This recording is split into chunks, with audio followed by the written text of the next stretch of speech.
can move on to our 6.7. Consideration of presentation on the UC Cooperative Extension Diversified Agriculture Program, UC Extension. Director Matthew Barnes.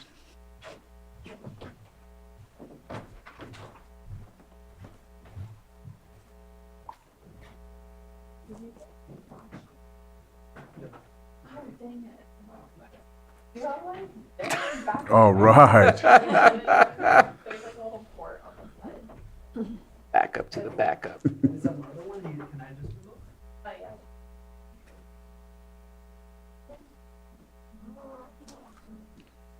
Morning, Chair Crandall, Board. Matthew Barnes, Area Director, UC Cooperative Extension. And while they get that started, it's my honor to come up and introduce Dr. Clebson Gosalves, Diversified Agriculture Advisor here in Lake County since 2022. His educational background is Bachelor of Science degree in agronomy, Master's and PhD agronomy sciences, and an additional master's degree in crop and soil science from Auburn University. Clebson's extensive experience and knowledge of managing crops, horticulture, turfgrass, and weeds in a wide range of environments has really served him well in serving the Lake County grower community since 2022. So with that, I'll turn it over to Clebson. All right. Thank you, Matthew. It's a great honor to be here for my first time on this house. So again, my name is Clebson Gonçalves. I'm from Brazil. I live in US for 7 years. I spent 3 years in Alabama in Auburn University. 2 years in Virginia, working as a postdoc in Virginia Tech before I came here. It's already 3 years. I'm California in Lake County. Yes, I'm a diversified agriculture advisor, and I cover Lake and Mendocino County. So my position, it's maybe you guys ask you what is a diversified agri. You can actually translate for specialty crop advisor, and basically I'm replacing the previous advisor, Rachel Elke. Rachel, probably you guys know Rachel well. She was a pomology advisor, cover primary pears and walnuts.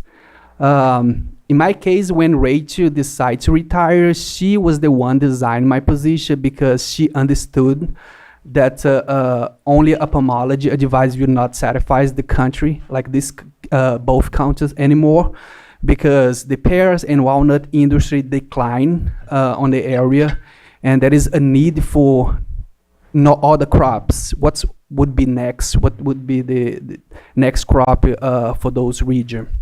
And that's why she designed my position to be more broadly to look for other options that would be suitable for Lake and Mendocino County.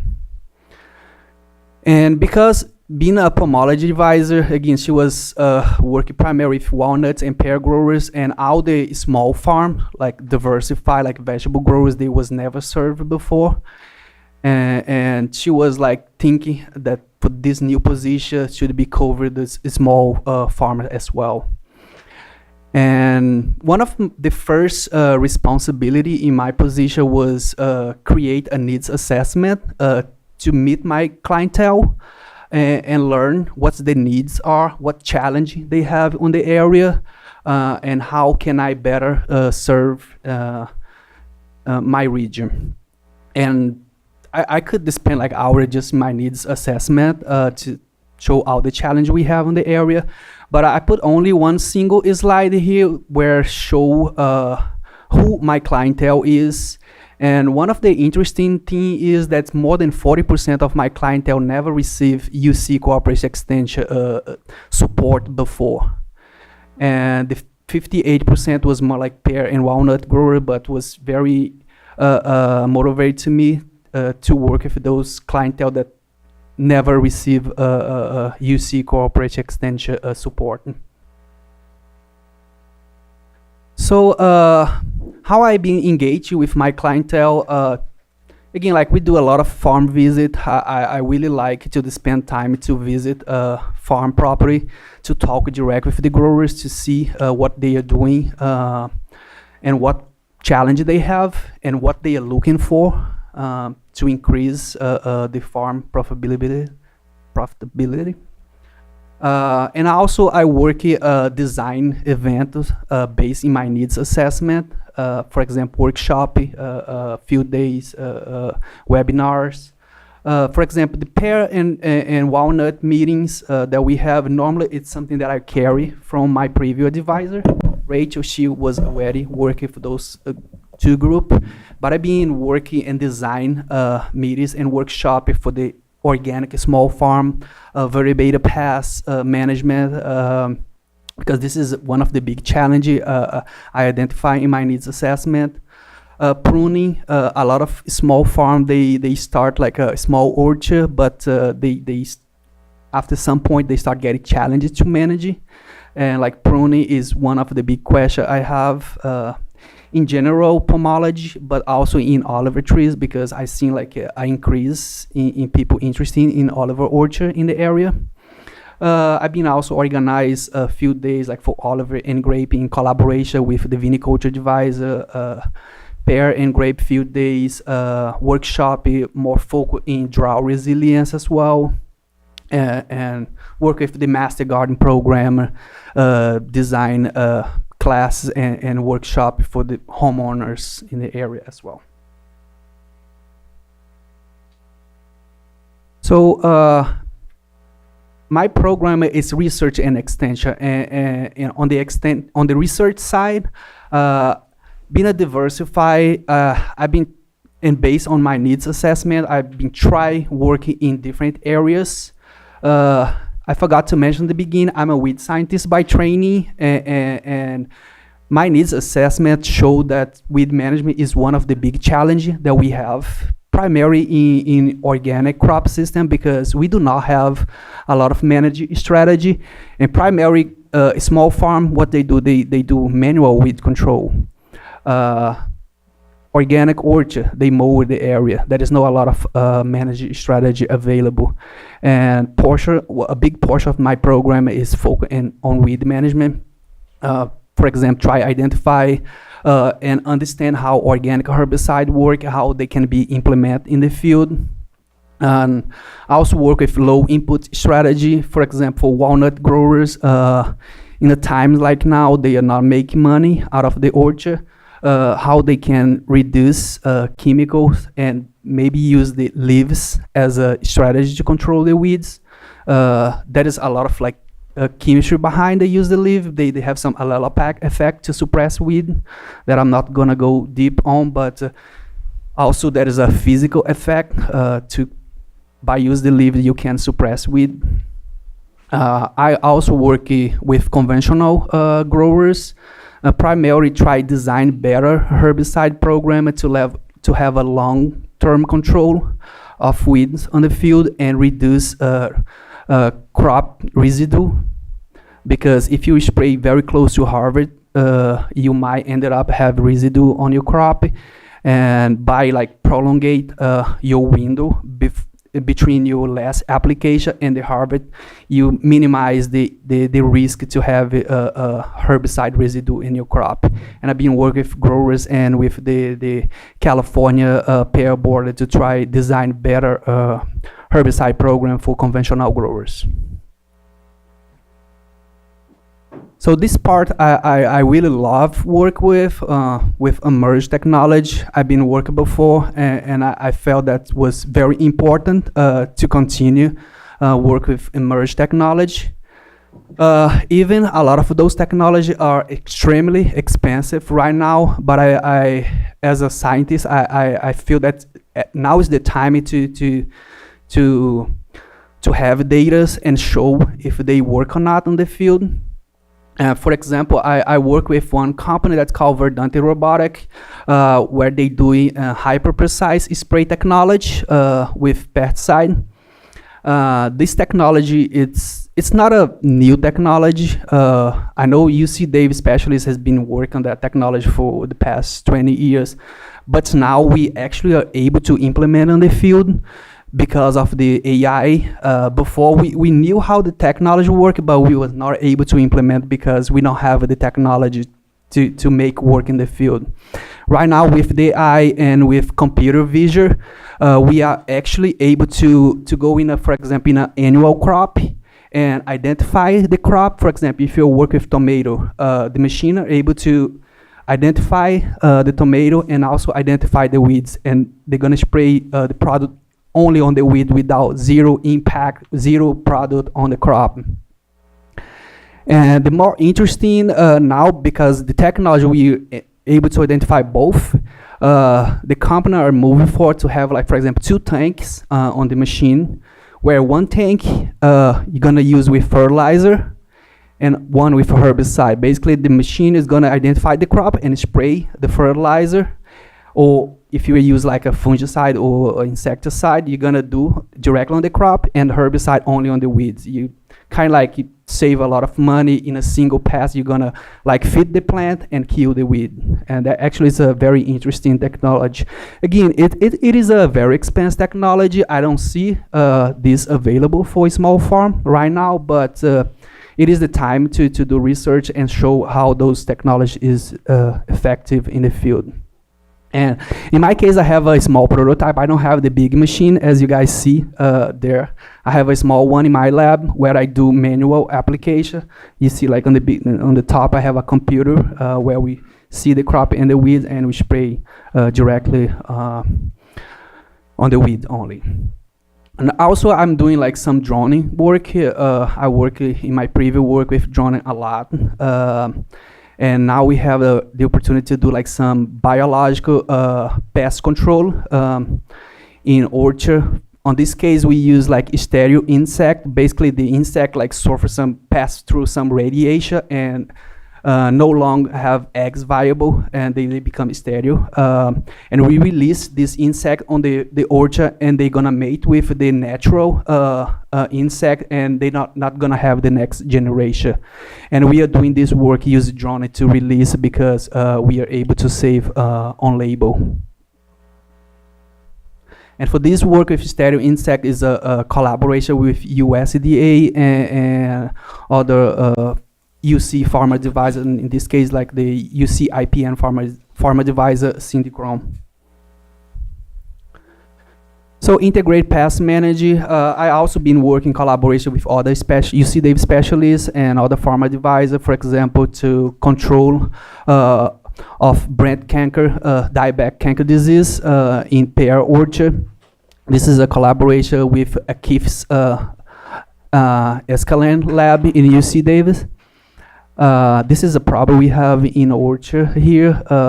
We've been seeing this disease increase in old orchard, and we've been trying to design better fungicide program.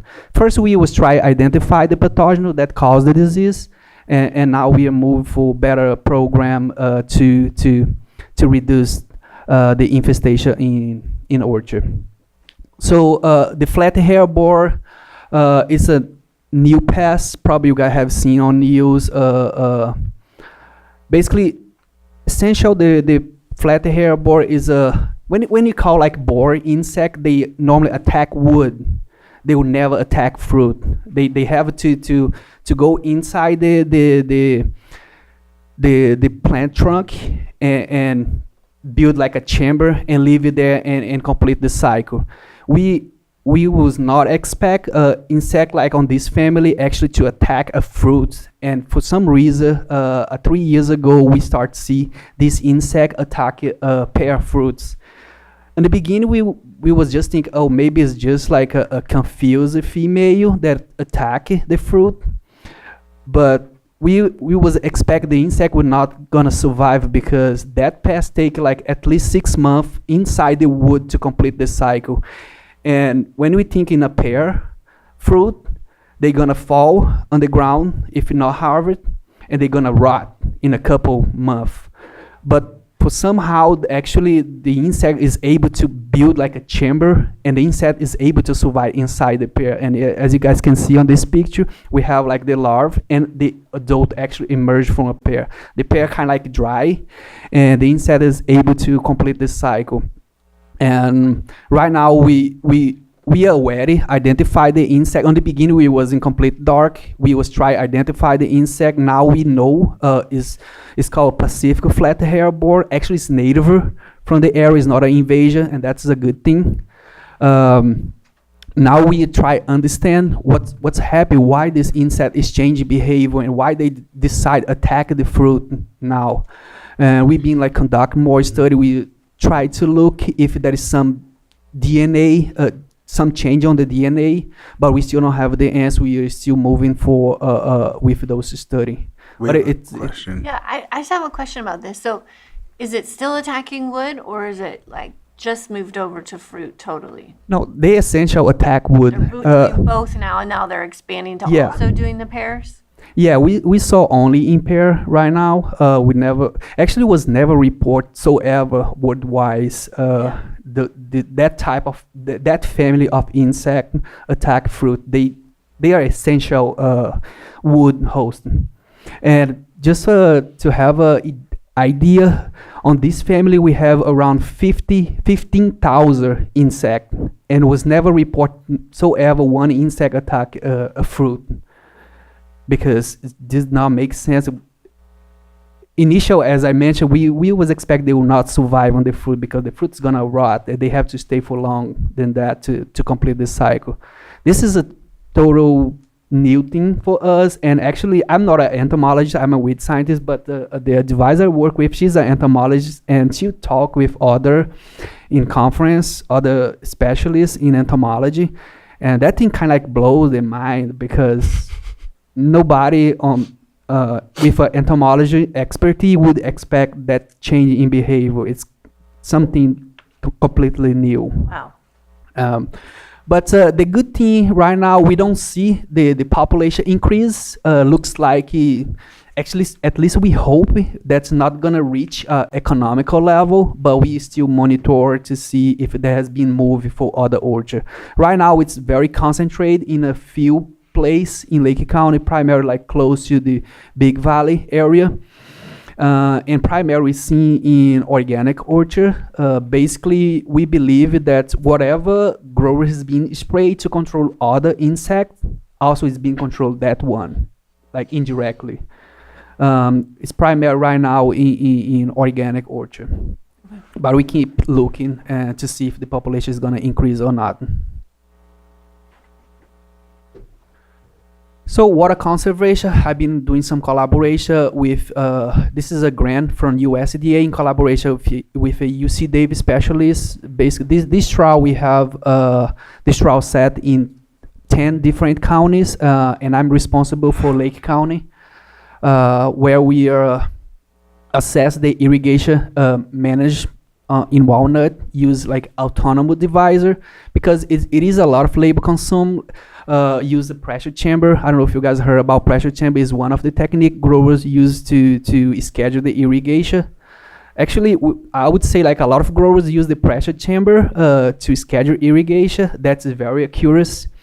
But a lot of the small farm, they only use the gut feelers. They just like look on the trees and say, yeah, it's time to irrigate. And that's kind of like the best way to do. And with this divisor, actually, it's like a sensor that you put directly on the trunk of the plant, on the branch of the plant, and that thing collect data like through the whole cycle and send directly on the computer. Like you actually are able to schedule irrigation without leaving your office. And we compare, like right now we still on phase on compare. We have the divisor on the plant, and we doing like pressure chamber to compare to see if the plant stress keep the same like with both divisor. And again, that kind of technology is still not cheap and accessible for a small farm, but it is, I see it as a future to move for, as water is a big concern, and we don't want to irrigate like only based on the gut feeler, and because you might over irrigate or put your crop in under stress. We want the grower have the best potential of the crop. So rootstock and variety selection. I've been running some trials with pear rootstock. Maybe you guys ask me why I'm doing rootstock trials, because nobody has been plant a new orchard. Right, but I believe it's still important because we still have a lot of growers on the area, and a lot of the orchard they are old, more than 50 years, and they lose plant every single year, and they have to replant. They are not removing, and they are not start a new block, but they have to replant the plant that they lost, that died for some reason, and to do that, we have, and those plants, when they replant, actually they have a lot of competition because the new plant have to compete with the mature orchard. And you have to have like rootstock that's very vigorous to overcome the old canopy and actually be productive in few years. And we've been doing like some rootstock trial to address those issues and show to the growers which the rootstock is more viable to interplant, I would say, like in a mature orchard. And last, we've been like discussing like some agave variety trials for the area. On the past, I would say on the past 2 years, I got a lot of growers in my office asking about agave.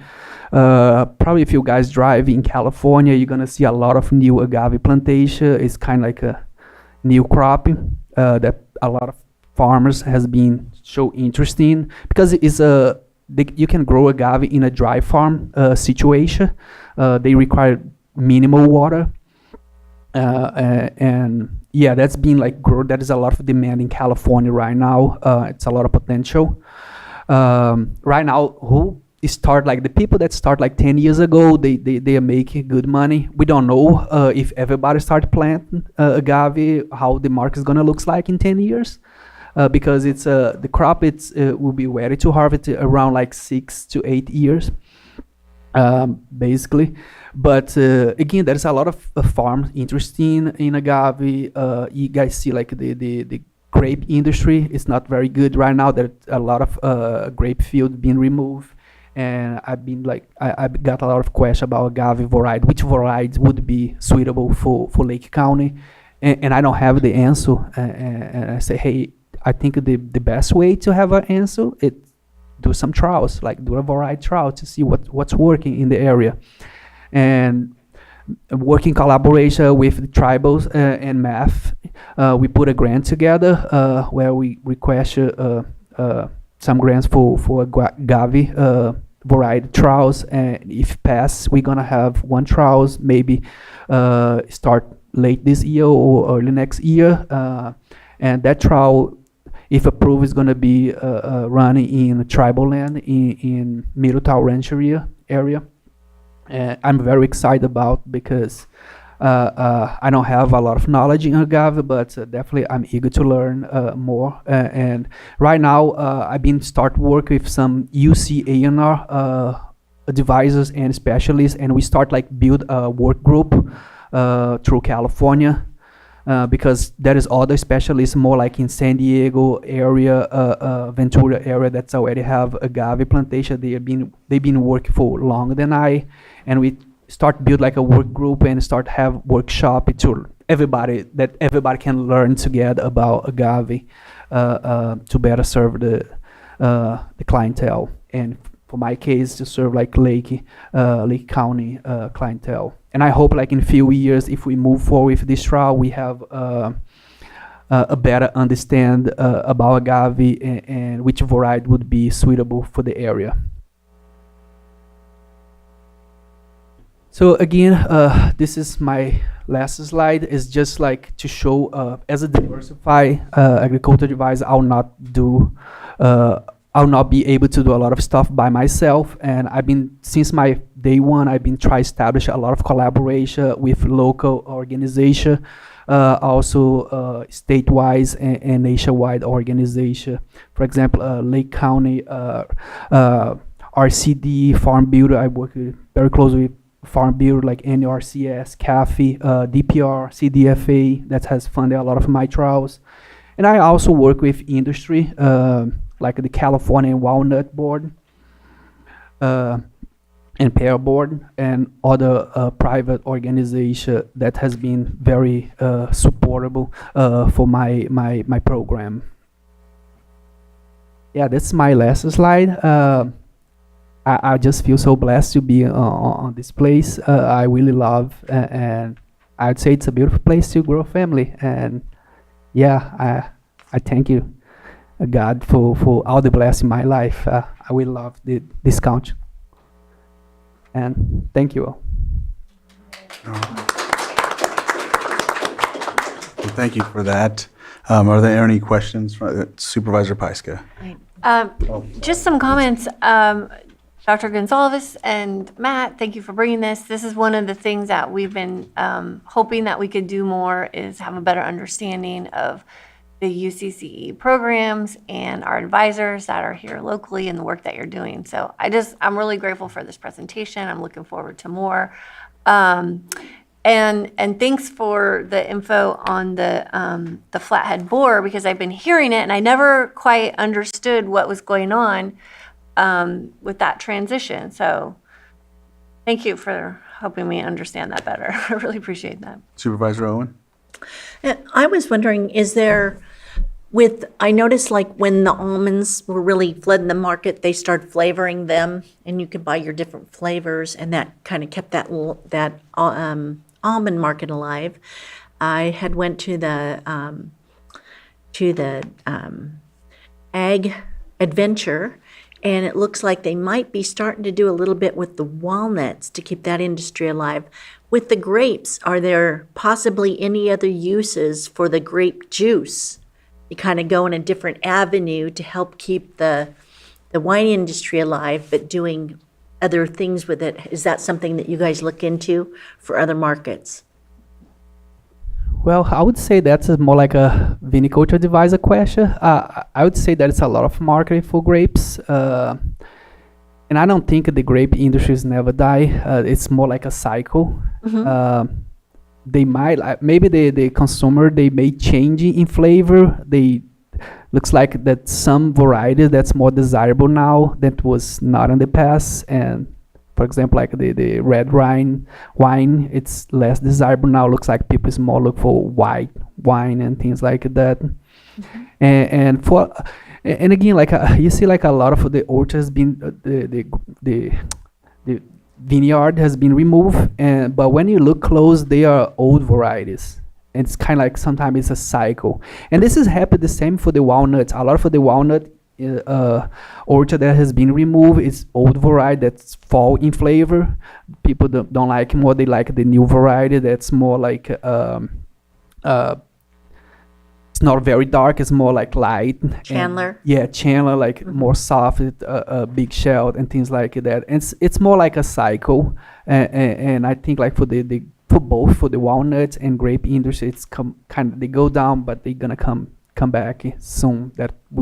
And talk with growers. Even like I'm not a viniculture advisor. I spoke a lot of vine growers, and they say, yeah, this is just a cycle, and they probably gonna be ready to replant some block they removed this year in probably like 2, 3, or 4 years. Okay. And for the walnuts, as you mentioned, yes, the walnut board, they've been working on the marketing on the past few years to build the market. Because for the walnuts, they always say the same thing. Walnuts always had like a market for, like the fresh walnut. And they never actually try build this market to add like flavor and things. They was just sell like big bags of walnut. But right now they start understood that they have to have different products, not only the fresh walnut. They have like to have flavor, like walnuts, like with walnut bars or like with chocolate and things like small bags like for kid take for school and things like that. Things that we probably you guys never seen before. Yeah. You probably like send like your kid to school and you don't give like a little bag of walnut. and they start like move for that direction, and actually educate people actually how to preserve the walnut, because a lot of people don't know how to store it, because if you buy like a giant bag, in a couple months they're gonna start rents, and they start like build this education thing and teach people how to store it properly, and you can have walnut, good quality walnut through the whole year. And I think with the, just getting the creativity going, and I think they're working with Diamond a little bit to get some out, and educating on the amount of omega-3s that are in the walnuts would be huge. Yeah, because it's one of the most healthy nuts available, but people just don't know because they just use for bakeries and things, and now they try like stimulate, like teach people how to use more fresh. Yes. And like have like a little bag every day and things like that. Thank you. Supervisor Sabatier? Dr. Gonzalez, I appreciated you when I first met you at I think it was Ag Venture that you and I met over at I think it was the Tallman Hotel. But really appreciate what you bring to the UC Extension. I do have, one of the things that I appreciate is we're dealing with changes in the climate, and you're looking at what works, and hopefully it's what works tomorrow rather than just today, because things are changing so fast. But that makes that much more difficult. I've been hearing about the agave. I'm excited about the potential, and would love to see more diversification within the farms. We see a lot of grapes. It would be nice when markets get hit that it doesn't hit us as hard when we have more diversification in our farmland. And so I agree that there is a cycle, but unfortunately some people might get hurt with that cycle, and some people might be able to hold on and be able to continue through it. Is there, you talked about some of the technologies, which is really interesting. I love the whole AI thing and being able to kind of do a variety of things through one pass. Is there a potential for like a UC Extension toolkit closet that can be shared with our local farmers, so that at least they can get some experience with it, not use every single year, every single day, because that wouldn't be shareable and that wouldn't work for your thing. And I know you have you said you have like a small version of it, but would it be possible to ever have such a thing at the UC Extension? Is that even allowed at the UC Extension? Just kind of thinking outside of how we can get our farmers to access those types of things, and then after you use it, it might be one of those things that you don't want to come back. Once you start using a smartphone, you don't go back to the flip phone, right? Like it's just, if it's technology that helps the farmer be successful with their crop, that maybe they would start investing in those things as well once they better understand it. Is that a possibility? Well, I believe there is a possibility, but probably you guys understand, for example, for this kind of technology, the company, they invest ton of money, and this I would say, like for general companies, they invest ton of money in a product. After they got the product, they put the price very high until actually all the companies start like design technology similar. They gonna, I believe they're gonna try to get as much money as possible. That's why the price is skyrocket right now for that kind of technology, because it's only one company in the world that have that technology. But I believe as we move forward and we have more other companies start like create technology similar, I would expect the price is gonna drop.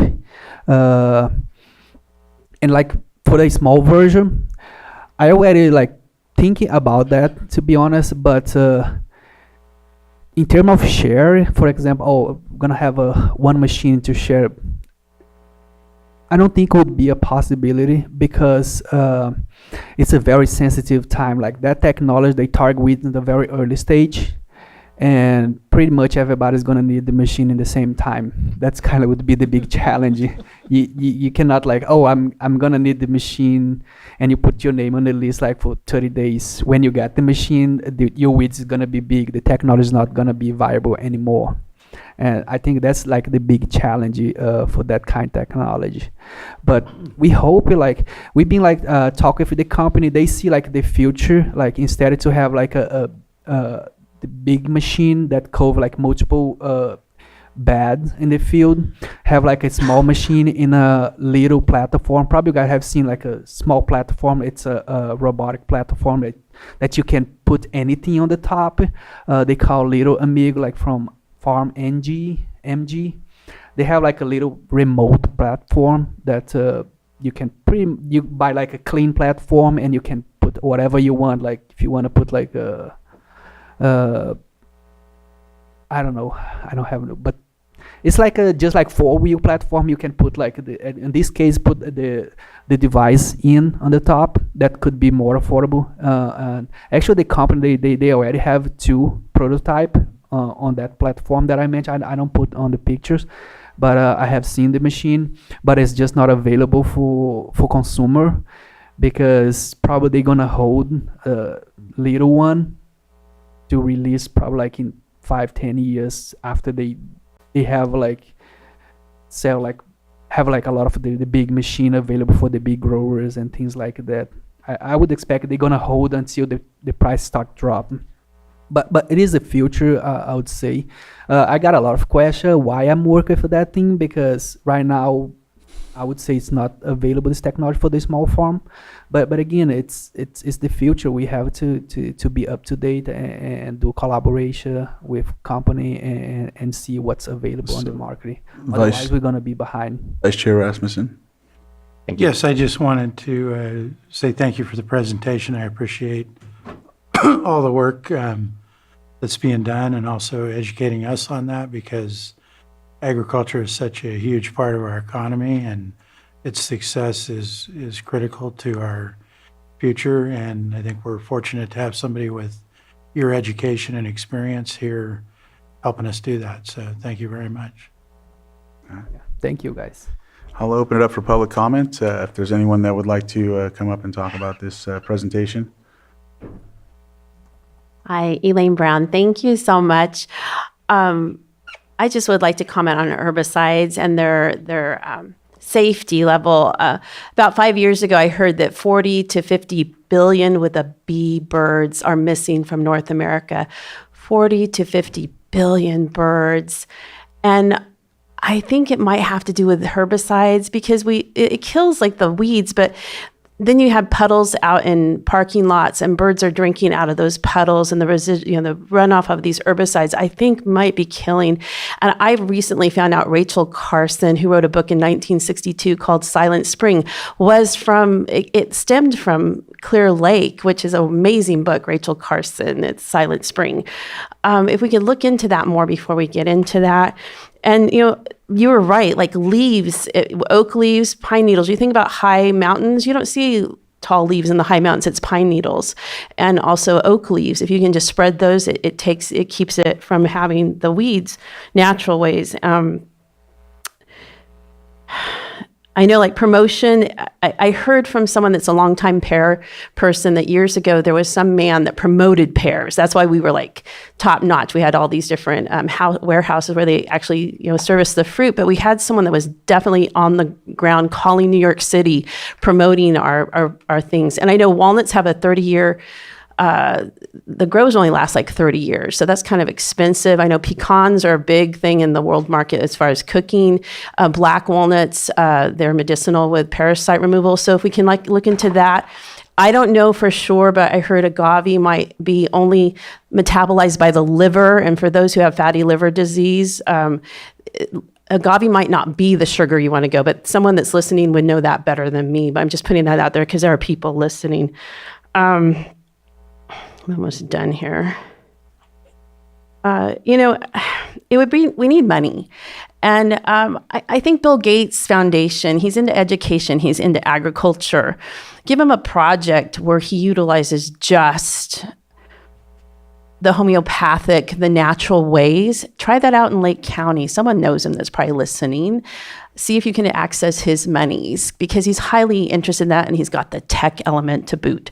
So that might be an avenue to go to if we maintain control of what we are doing and access and see if he's willing to make that a pet project of his. You might find some resources there. Thank you.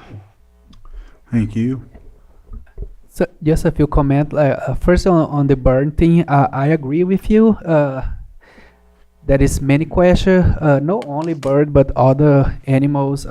We know, like for example, like mountain lions, they are affect for a couple pesticide, and again, it's not only like herbicide. I would say like the right word would say like pesticide because include like insecticide, fungicide, herbicide, miticide, whatever. It's all of. But again, we have like the DPR that they have great specialists that deal with that part of toxicological things and again, like any pesticide, they gonna be poised. It's just more like educate people how to use and try be as much safe as possible. So Because we need it's to let great. the other lady come up if you would. We want to wrap it up real quick. We have another person. Go ahead. All right. Yeah, but and for the funding, definitely that's one of the we've been lost a lot of funding, federal funding, the past year, and definitely would be like we have to start look for other options available and work with UC Davis specialists. They normally the one that look for big grants, and we kind of like as a farmer advisor we work with multiple small project. We kind of like work in collaboration with them, but definitely those are great resources to look for in the future. All right. Thank you. Come on up, Margot. Bon dia, good day, Mr. Chair, Board, Drs. Barn and Gonzalez. Margot Cambara, Lake County resident. Thank you, Dr. Barnes and Dr. Gonzalez, for your presentation and your work. Dr. Gonzalez, sharing information on agave presents an opportunity for your board to formally direct UCCE to proactively look for alternative crops to wine, grapes, and walnuts. This effort can augment Lake County Food Policy Council's efforts to increase local food production and food security for Lake County. Finally, a suggestion. Gratitude is wonderful and should be celebrated. To amplify UC Cooperative Extension's message, it would be, to amplify the message, it would be very helpful to embrace Lake County's value of inclusion.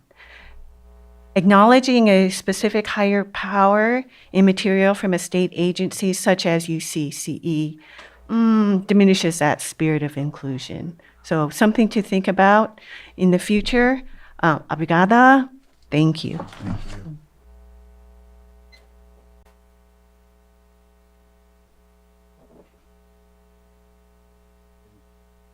Tom Lasik, bom dia.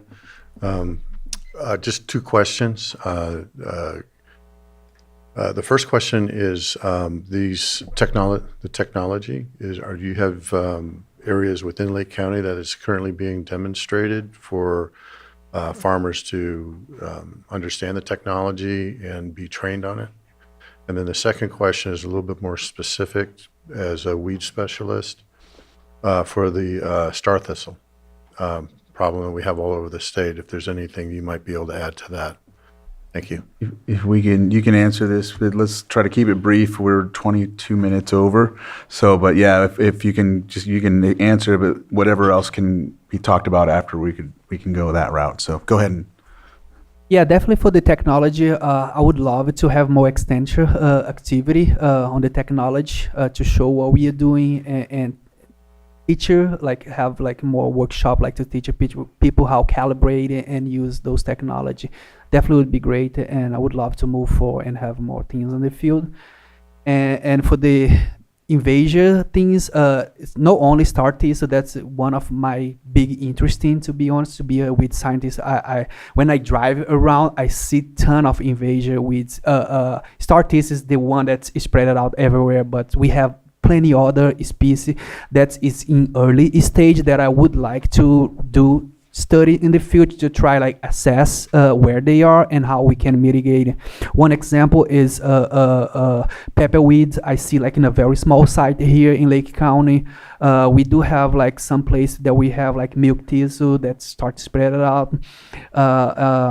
We see like the French broom, or Scott broom, like whatever. I think both. I'm not sure which one is, but there is a lot of ones. Definitely, I would love to move forward and have more study on invasive weeds on the area, because it's a big deal for the county. Thank you. Yeah, no, there's a couple I'd like to follow up on, especially to start this. Well, I appreciate that being brought up. Any other public comment on Zoom? All right, I'll close public comment at this time. Thank you so much for this presentation. You're very knowledgeable. Yeah, thank you for explaining a lot of it to us, and we continue to look forward to hearing more and getting some more done here. So thanks. Thank you. Thank you.